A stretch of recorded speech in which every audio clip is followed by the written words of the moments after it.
Fala aí, beleza? Aqui é Caps Lock. E essa é a primeira análise de game com International Superstar Soccer, mais tarde representado pela sigla ISS.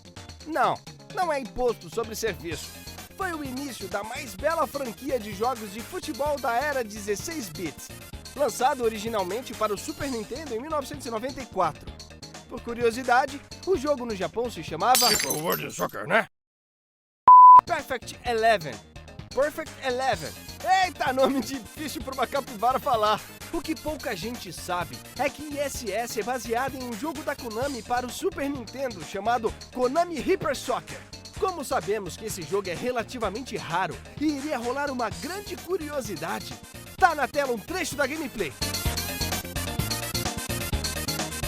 A redenção deste jogo, caindo de vez nas graças do povo, foi a continuação. International Superstar Soccer Deluxe, lançado em 1995, melhorou o jogo em todos os aspectos, se transformando no título definitivamente do futebol em 16 bits. International Superstar Soccer esteve à frente do seu tempo por uma série de vantagens em relação aos seus concorrentes.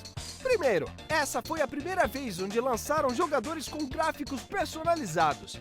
Mesmo com a Konami não tendo os direitos de divulgação na época, foi feito um trabalho primoroso e inovador.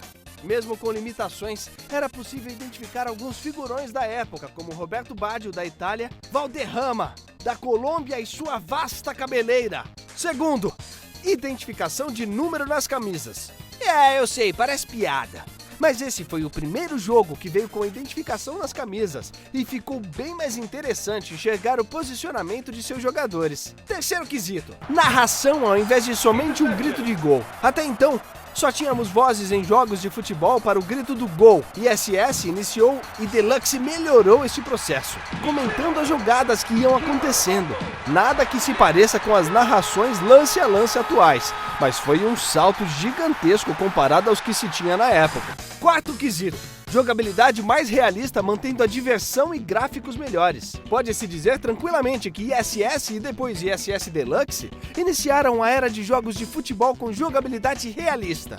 Mais ou menos, né? Por mais que fossem divertidos, os jogos até então eram muito diferentes do que podemos entender como táticas, dribles e marcação de um futebol real. Quinto quesito, modo cenário. Essa foi uma grande sacada. Colocava o jogador em situações de jogo reais de Copa do Mundo, faltando poucos minutos e com placar adverso ou ganhando e com jogadores expulsos. Aqui a diversão era certa. O ponto alto e mais fácil de identificar as diferenças certamente são os gráficos do jogo.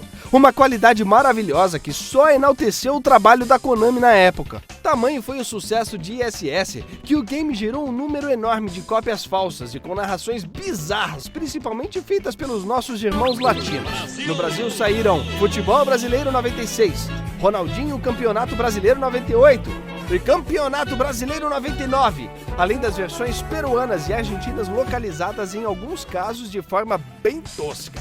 O que fazia sucesso nessas versões era que os jogadores apareciam com seus nomes verdadeiros, aumentando a diversão do jogo. A verdadeira continuação de International Superstar Soccer apareceu bem depois e somente no Nintendo 64, com o nome de International Superstar Soccer 64, e após isso vieram International Superstar Soccer 98 e, respectivamente, ISS 2000 e todos os três para o Nintendo 64. Nesta mesma época, a Konami tentou acompanhar o sucesso que a franquia fazia pelas Américas e lançou em território americano um Winning Eleven com o nome de International Superstar Soccer Pro e, sucessivamente, ISS Pro 98.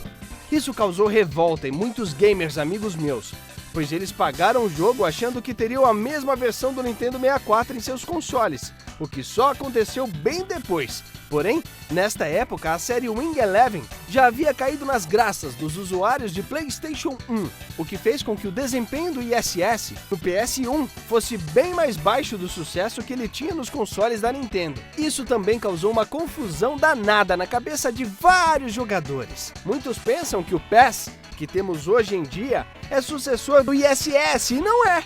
Enquanto o International Superstar Soccer era desenvolvido pela Major A, o PES, ou Wing Eleven, era desenvolvido pela Konami Sports. A série Pro Evolution Soccer tem raízes na série Goal Storm, também conhecida como World Soccer Wing Eleven no Japão. Nunca houve sequer semelhança nenhuma entre os jogos, nem na jogabilidade, nem em seus gráficos. Infelizmente, essa é uma série que deixou de existir. 3 games, se não me engano, foram lançados para Xbox e PlayStation 2. Um para GameCube, o que é uma pena, pois hoje não temos nenhum bom jogo de futebol em arcade e isso faz muita falta. Comparar PES com o ISS chega a ser esquisito. PES foi lançado com o intuito de buscar a simulação, bater de frente com o FIFA e conseguiu. Uma pena é que ISS foi esquecida, deixada de lado devido aos holofotes em cima de FIFA e PES. Eu aqui do meu lado, vivo torcendo por uma volta triunfal do game.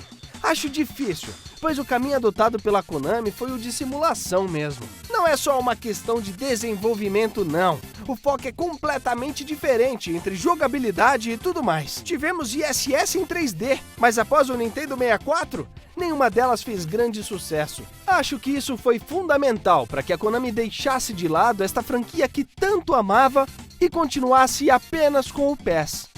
Uma pena.